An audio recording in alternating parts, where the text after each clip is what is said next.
Caricom just completed a modern arbitration bill, and I want Guyana to be the first country in the region to adopt that bill. The vision shared by the Attorney General, AG, on Tuesday during his Issues in the News online program.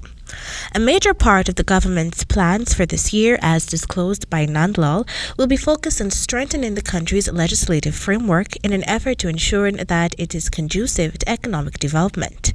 As such, the modern arbitration bill, which is based in the United Nations Commission on International Trade Law Model Law on International Commercial Arbitration, will address both domestic and international arbitration.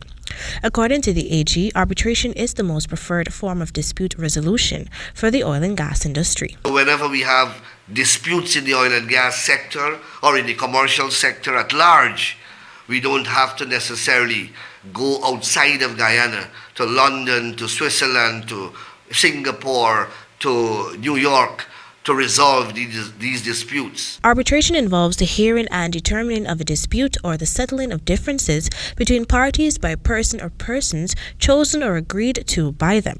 This bill will therefore assist the country in reforming and modernizing the laws on arbitral procedures. More importantly, once this bill is adopted, the government will begin the process of training arbitrators. We are going to embark on training as well. So we are going to train a cadre of arbitrators, lawyers as well as non-lawyers, who can work in this sector.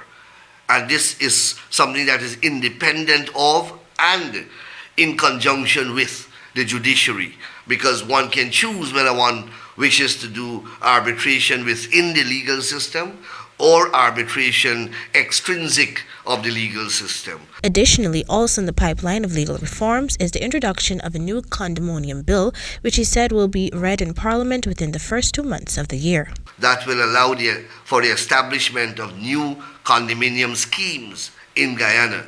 A lot of investors want to invest in condominiums, and a lot of the investors, the operators within the oil and gas sector, they have expressed a preference for condominium-style accommodation. Several other bills are also expected to be introduced this year, such as the bail bill, a new public health bill, a mental health bill, and a domestic violence bill.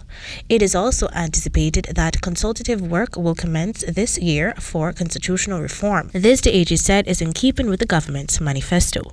For the HTP Nightly News, Kendell Richmond.